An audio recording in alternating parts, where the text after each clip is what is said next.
So we shifted focus a little bit and created this financial literacy investment curriculum that is geared towards teaching youth how to build wealth at an early age. And the primary goal of that curriculum is to decrease the wealth gap between African Americans and others. We get them young. We feel like, we can, they're not tainted. They haven't had any experience. And that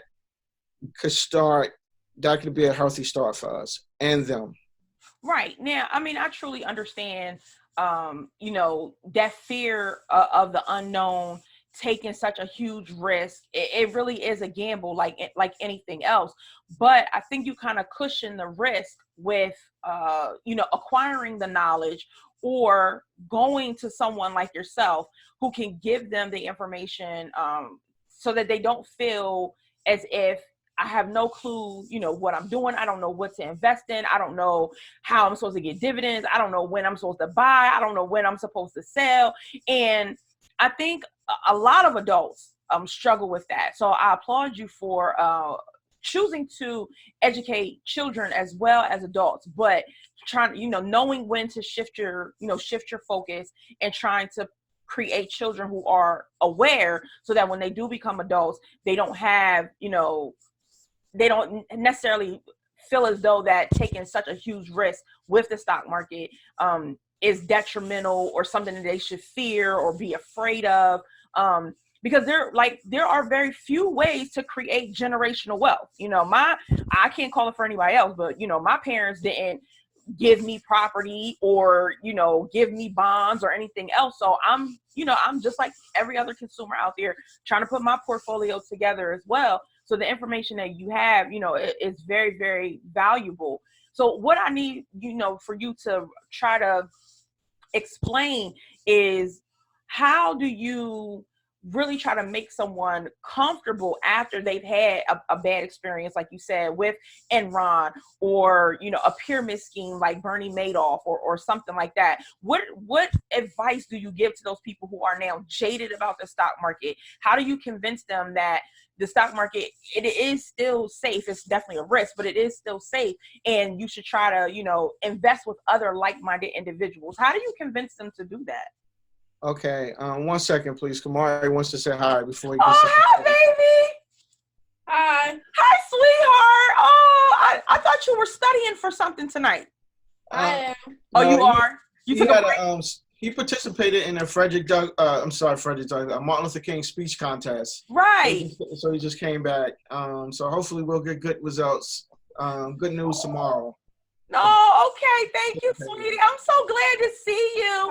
You are going to do phenomenal on your speech. I know you are. You're going to do well. So don't worry about it. We'll have another interview and I'll have you back. Okay, bye. All right, bye, honey. That's a great question. So if people, we just need open-minded people. When you hit it on the nose, it's like, if you invest in an investment club, then you decrease the risk because you're sharing the cost with others and you're pooling your resources. Mm-hmm. So you're not investing, you're not taking on as much risk. Right. For example, when we purchased Amazon stock 2 years ago, it was $830 a share.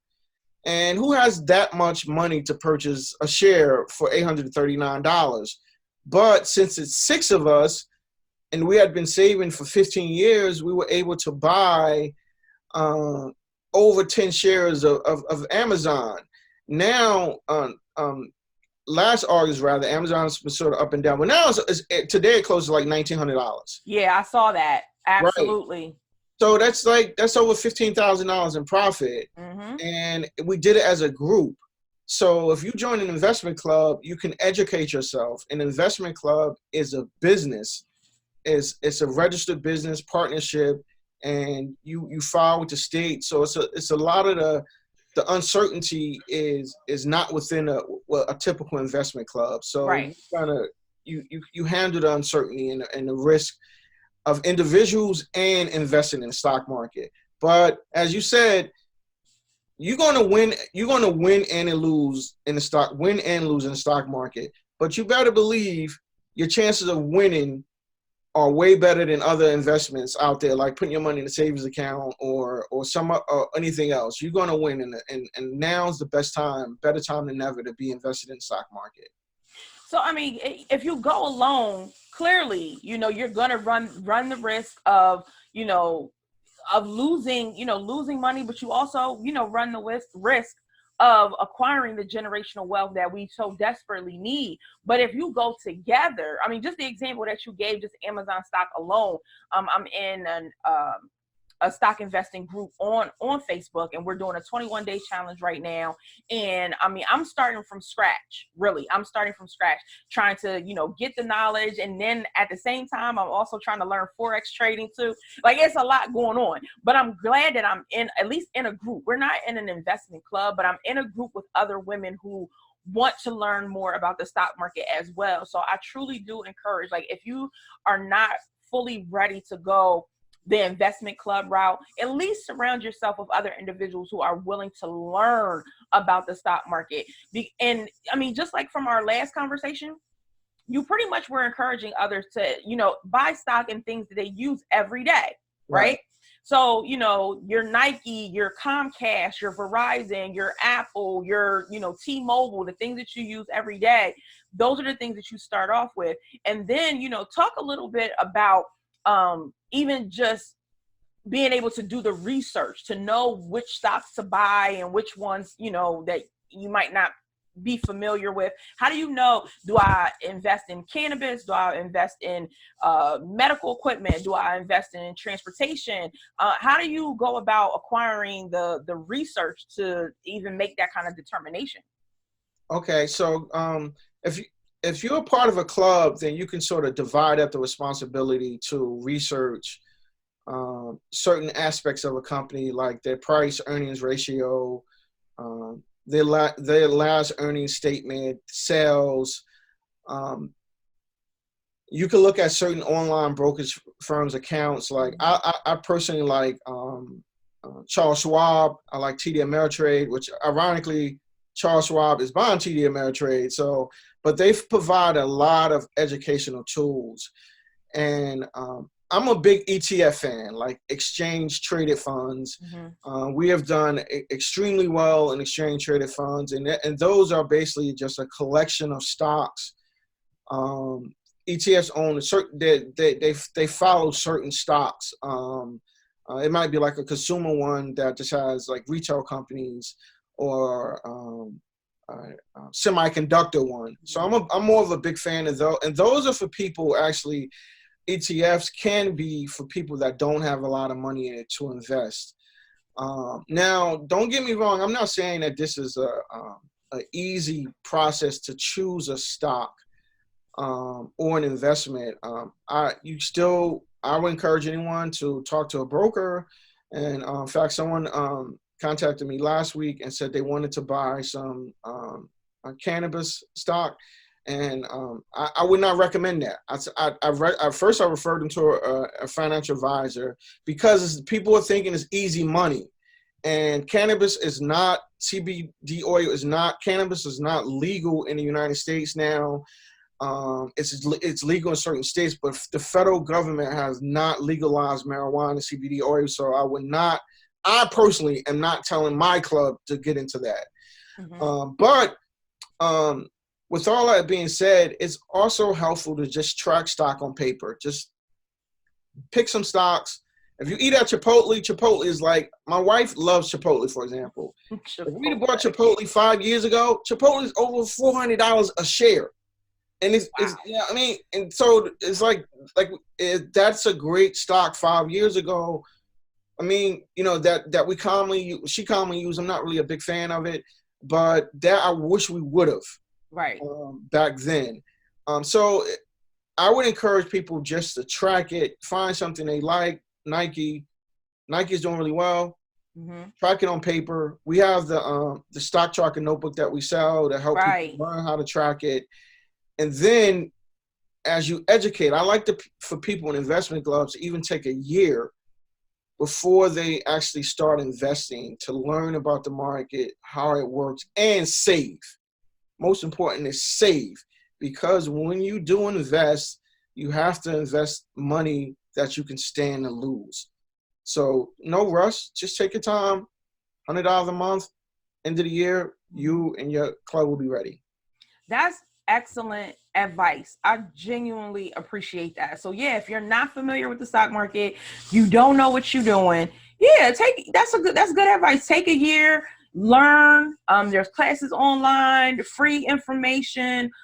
Even some of the apps will, sit like has little tutorials and things like that. I know I have my Acorn app, my gives me a lot of news. My Robinhood app, I get a lot of news from off of there. Not my Stockpile app too much, but those two apps for the most part. And you can't beat Yahoo News. Like you can't beat that. They give you a lot of information like almost every day. You can set up alerts on the stocks that you are tracking. Reach out to Kevon, get his stock tracker notebook. That's an awesome tool. Like even Kamari and his little self, he uses the tracker. So if a child can do it, you don't get discouraged, because clearly he can teach you how to do it. And if he can make a couple dollars and he ain't even a teenager yet, this is an opportunity that you just don't want to miss out on. So now, I really want you to get into the Junior WallStreeter empowerment, youth and financial wellness. Like I know, you previously were talking about adults being jaded about the market, and now, shifting your focus to getting young children prepared to create generational wealth, either through investment clubs or just investing in the stock market, period. How did you even come up with this curriculum? Is this something you've been working on for a while? Give me a little bit more information about it. So this has been in the workings for about 2 years in my mind, and then for a year, then I sort of put it on paper about 6 months ago. So Kamari is kind of like my unofficial tester. Okay. We try to expose him to as many things as possible, and we sent him to a stock portfolio camp 2 years ago. He was 11, and it was a week-long camp. And it was a good introduction, but I found that I had to teach him stuff, and they didn't give him anything to bring home. And I had to, the camp was not cheap, and I had to provide supplemental information. And I believe it was only a week, and I just believe he just wanted to give the kids an introduction, and which is fine. After that, we bought Kamari 2 shares, and incidentally, you mentioned his account was up $34. If he had his money in the savings account, he probably made $2. So in 1 year, he made $34. So then we came up with the curriculum, Junior WallStreeter. And the primary goal of Junior WallStreeter, the curriculum, is Junior WallStreeter, empowering youth with financial wellness. Is my long-term goal is to decrease the wealth gap between African Americans and whites. Right now, the average net, some African Americans first, we did a study. I'm writing a proposal to help for a program. And we recently we found a study that showed that in some cities, first of all, African American has no wealth at all. They have zero wealth at all, no money at all, no savings, nothing. United statewide, the average net worth for African Americans is $4,995. The average net wealth for whites is $97,000. And our goal is to change that. At the same time, African Americans are 5 times unlikely, or 5 times as compared to whites, not to even have a bank account. So we're using check cash in places to cash out checks, and we're not saving. So that means we're accumulating a lot of debt. And I want to change that through our youth. So with our curriculum, we start off with banking. We not only teach them what a savings account is, what a checking account is, what a money market account is. We teach them how to sign up for a bank account. We show them what a credit rating is early on. How do you keep a good credit rating early on, Michelle? let me tell you, I had my experience, went to college, first month in college, I had 3 credit cards, went to Macy's, went shopping like crazy, like I had no sense because I had no sense. A credit card bill $500, and I only had a work study job of paying $50 every 2 weeks. And I did not know how I was going to pay this bill. So, and if I was not an economics major, I would not have known that the whole thing, interest rates, until I start seeing my statements. And it was a Macy's credit card. I mean, the interest rates back then, this is 25 years ago, right? So we're teaching kids that, how to keep your credit, how to protect your credit. One thing I did, another mistake, I co-signed for a relative with that credit card. And do you know that relative got mad at me to get my money, when I came to get my money back, because they did not pay the credit card bill. Credit was shot, right? We need to, and we can't, so our kids need to know that if they have, when they do get credit, to protect that. Because listen, they're going to discriminate against us anyway. But when you have bad credit, you get it worse. So we teach them early on. Then we go into the wealth building aspect. We have them divided up into mini investment clubs where they learn as a club. They form their own clubs, how to analyze a stock, which helps them with analytical skills. One thing I really like about the analytical part, again, Kamari is my tester, right? We sent him to a chess camp last summer. He came home and he said, Daddy, when I was driving him home, right? He's like, Daddy, I learned in chess, in order for you to win, you got to think 2 to 3 moves ahead. I almost crashed my car. I'm like, if he applies that same type of thing in life. So, and that's the same thing with stocks. When you're choosing stocks, if you choose the right stock, you're thinking, your analytical thinking, it's going to have a positive outcome, negative outcome. So, but in the curriculum, we're encouraging kids to not only think analytically about what they're buying, so maybe that'll transcend, like, on the streets, so to say. If they're going to make a bad decision, think this through. Think it through. So they'll know. Stock, think it through. So you go from just starting out with the very, the nuts and bolts basics about, economics and personal finance, and then you break them out into groups. So if you're doing this in like a group setting, is there any way the curriculum can be also used like just on an individual base? I'm thinking more for like homeschool children or cyber schools. Like, is there a way that the curriculum can be used or beneficial for those type of students as well? Great question, Michelle. So since I'm working on that curriculum for homeschoolers, I've had about 10 families. In fact, we were asked to sponsor, send some promotional material to a conference that's being held in Houston, a homeschooling conference. I really was unaware that that's a big market. So we are adjusting our curriculum to fit that platform, because their platform is they're different. I talked to a few parents, and their platform is really activity based. But what one parent told me is that they do get together in groups and have learning sessions. Right. So for them, the investment club component will work. And the other beauty thing about the investment club is when we break it down with the kids in the investment club, it could be like a competition. Like whoever, group A or B, whoever has the highest gain at the end of a semester or so, in the quarter, then they can get some type of reward. So kind of make it interactive for the kids. They can be motivated to say, well, to be careful about what they purchase rather. Okay. So now your curriculum, is it structured in a way that it can be done over a quarter semester, or how do you fit it into like a school program? So the curriculum, the way it's presented, you tell us how long you want to use it for. So it could be we have 10 lessons, so we can break the 10 lessons down into, if you need it to 4 weeks, 6 weeks, we'll break those lessons down to suit your needs. Now we encourage people to try to take it's being used in Charlotte. I want to thank Isaiah Cromwell. He's using it in his high school class in Charlotte, North Carolina. he has a whole quarter. Well, so he has from like January to June, with the breaks. So we can kind of fine tune things, but he can kind of like, we can see how it works. And so we would like you to have it that full time, because then you can also sort of track the market without assimilating it, but you don't have to. And we're also going to be using it in summer camps too. So, it's our plan to use it in summer camps this summer.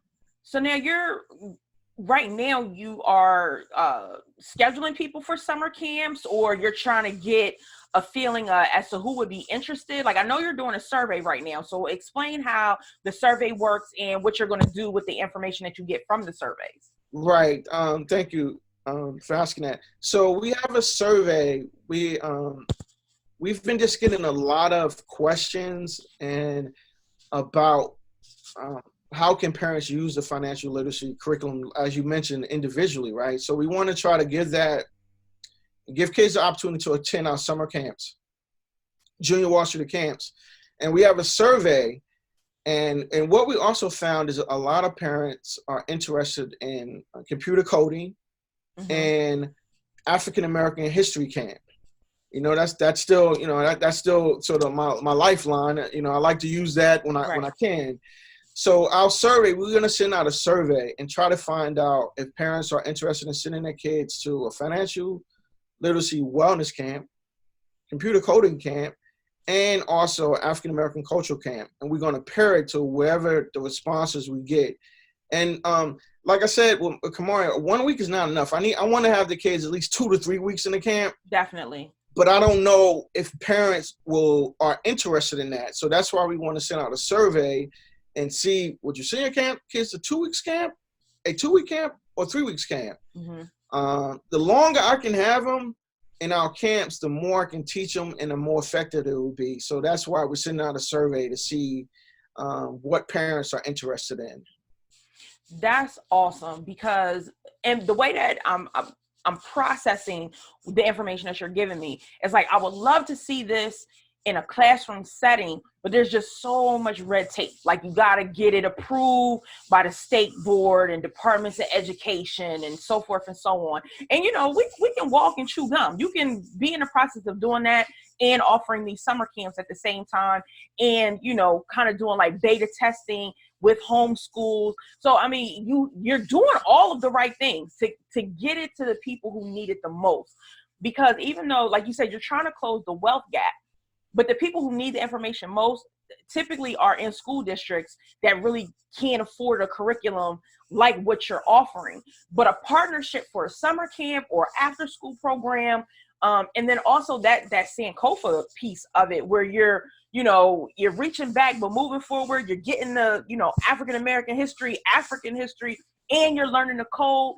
Like, we need all of that. So you're definitely on to something that I firmly believe it's needed, but this is going to be massive if you can get it, off the launching pad. And I think that you're definitely on your way, you know what I mean? And I'm totally supportive of it. Whatever, I can do from where I'm at, definitely let me know, you know what I mean?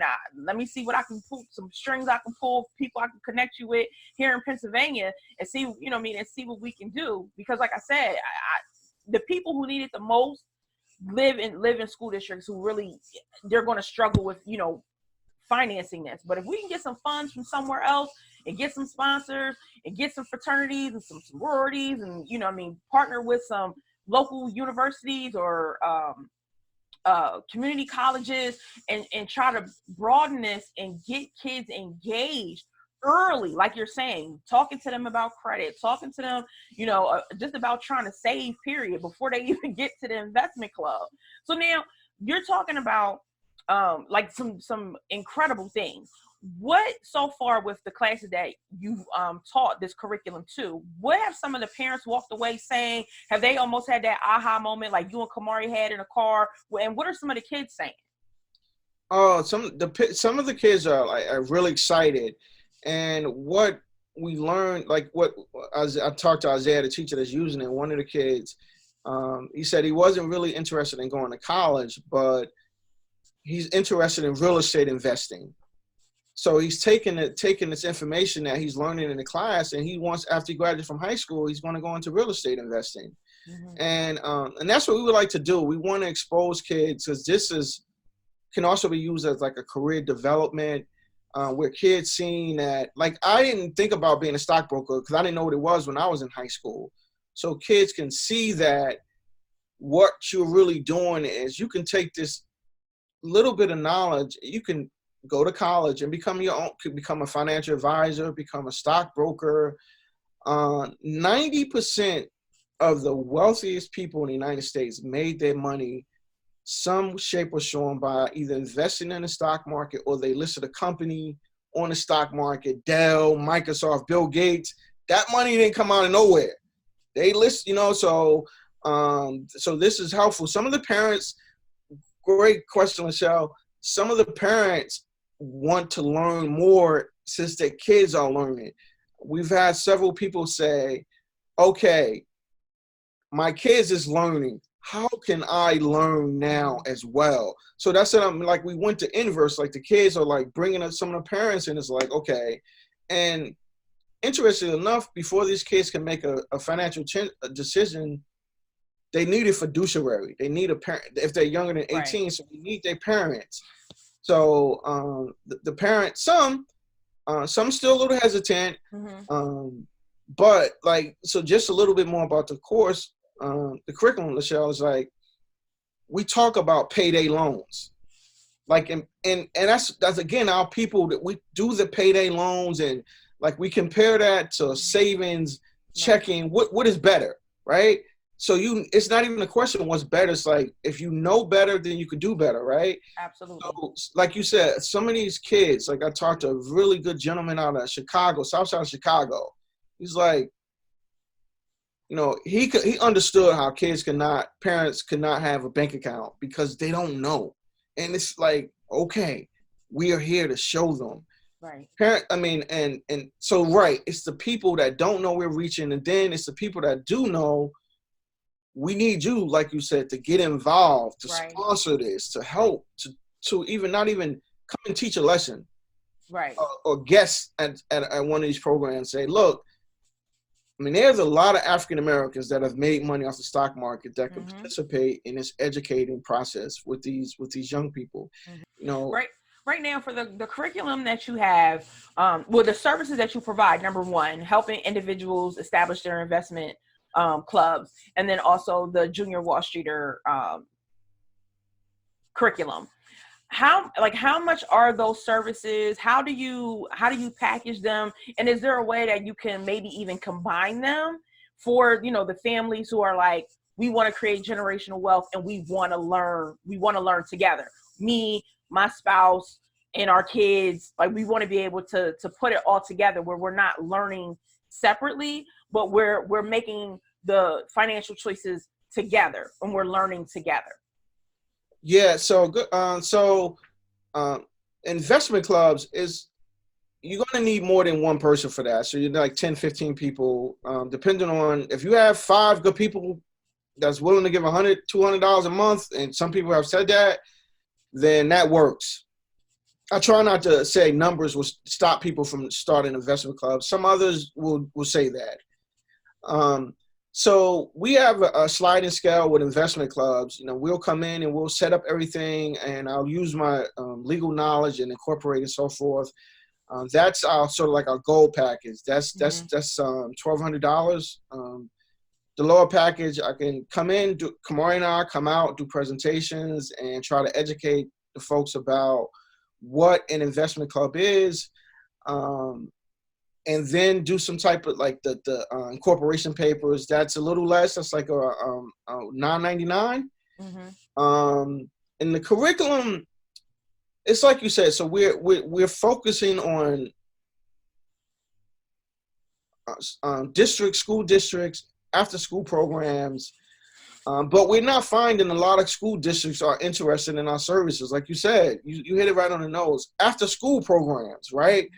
So like I talked to the gentleman today, I gave him our price. We have a sliding scale between $500 and between $5,000 and $7,000. The $7,000 is the highest because we provide training. We'll come in, we'll train, and it could be a little bit more if travel expenses. Right. But we're willing to work with, like this gentleman in Chicago said, look, that's our price. But we're willing to work with you because my goal is to help our community. So Absolutely. if you could help us with some feedback, some testimonials, something that can help our business grow, maybe we can decrease the cost so it's beneficial to all of us. Right. I mean, the end game is to make money, but I got to stand. It's not only that. I want to help our community. I want us to be able to succeed. And seeing a young kid, a group of kids, 10 kids, learn from our curriculum and break the cycle of poverty, right, have some type of wealth for them own, that's money. That's money itself. I mean, I'm an attorney, so.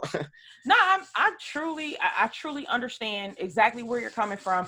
And you're right. You need the testimonials to give credibility to what it is that you're doing. Because unfortunately, we live in a culture where if it was Dave Ramsey, he'd be in every school. If it was, if it was Joel Osteen, they'd be in every school. Yes. But it's Kevon and Kamari, and you're not a big name, and in all the other excuses that people make for not investing in themselves. And what we really have to do is get to the point where financial literacy is not an option, that is mandatory. Absolutely. And I think that's what it is that we have to get across to these schools. But we know the schools are basically employment factories. They take our children and they basically condition them and socialize them so that they become employees, not employers. Yes. So it's really hard to break that mold, but it's 2020 and things are getting ready to change. This whole culture, the way that we've been doing things, the way that we've, been teaching our children, things are going to change. So I strongly encourage anyone, who's watching this, if you're catching this on the replay, if you're catching this on YouTube, if you're watching this live right now, please truly consider, getting some kind of financial literacy program, in your area. Get 2, 3, 10, 20 people, and truly advocate and push for this and say, we want this in our school. We don't want this to be a after school program. We want this to be part of the curriculum. We don't want this to be an option. We want our children to learn this. And if you have to go the homeschool route, then what you do is you get the people that you would be in an investment club with, and y'all pull the money together to get the curriculum and have it come, have Kevon and Kamari come and teach it to you, or do it online. You can do it like we're doing Zoom right now. You could do it, like an online course, something that we have to find alternative ways to get this information. And like I said, and make it mandatory for our families, our children, because we gotta close this wealth gap. We absolutely have to do it. Yeah. So that's it for me tonight. I love this conversation. I have been an advocate for poverty. I used to teach self-sufficiency classes. So this is something that is very close to my heart. And I want people to not just start 2020 strong, but I want us to finish strong.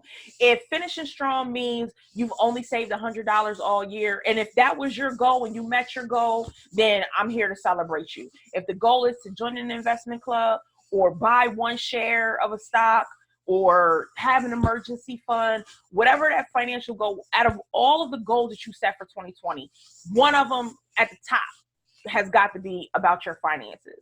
So Kevon, I'm going to go ahead and let you close it out. Whatever your final remarks are, share with us and let everyone know how they can get in touch with you, what you and Kamari's availability is to come out and teach or present, or whatever it is that you're capable of doing, or whoever can afford to bring you, whatever it is that you can do.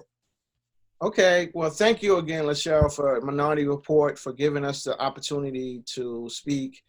You're right. You've been our biggest fan. So when you call, I am there. Before I go, I have to thank 4 other gentlemen that helped me. It's been a team of us. They all, ironically, are from my high school. And not the same generation, actually. Some of these are my former students, like Josiah Johnson, who handles all my social media. Isaiah Cromwell is my former student. He's a teacher now. Jason Simpson, he's a guy at the University of Chicago, again from my high school, and Dr. Tom Hollins. It's like a team of us that are working, and of course Kamari, but Dr. Tom Hollins, we are working to make this happen. You can reach me at www.thebblackwallstreeter.com, www.thebblackwallstreeter.com. Twitter, we at Black WallStreeter, at Black WallStreeter. And email is Kevon at thebblackwallstreeter.com. And we here. Please feel free to contact us regarding investment clubs, starting your own. Our website has a whole bunch of information, and our junior WallStreeter curriculum, empowering our youth with financial wellness. As Lachelle said, we have not taken off yet. We're still waiting for the opportunity. So feel free to contact us if you have any questions or concerns about that. I love it. I genuinely do. I love the curriculum. I love what you're doing. I love the information that you have, and the fact that, you know, for Black men and little Kamari, y'all pulling together and really, you know, pushing to get this information out there, because you genuinely want to see people, you know, come out of poverty. Yeah. And the, you know, one of the ways to do that is investing in the stock market. So Kevon, again, I thank you so much for all the information that you share, and we will definitely be in touch. We'll keep in touch, you know, as the curriculum rolls out, and as you add to it and you add to your services, or, you know, even if you're at an event and you need help promoting, I got you. Thank you. Thank you so much. I welcome that. Thank you. Likewise. All right. Well, you have a good night. We're going to shut it down tonight. I thank everybody who tuned in, who continues to support me, support Minority Report featuring Black-owned businesses. This is 2020. We're going to do a real big. I will have a lot more in store, more guests, more interviews, more product reviews, and mark your calendars, because February 13th is my favorite holiday. It is a Black Love Day, and the next edition of the Ultimate Black Love Gift Guide, Black-owned business coupon book, comes out on February 13th. So be prepared to get that. All right. Y'all have a good night. Kevon, I will definitely be in touch. All right. All right. Good night.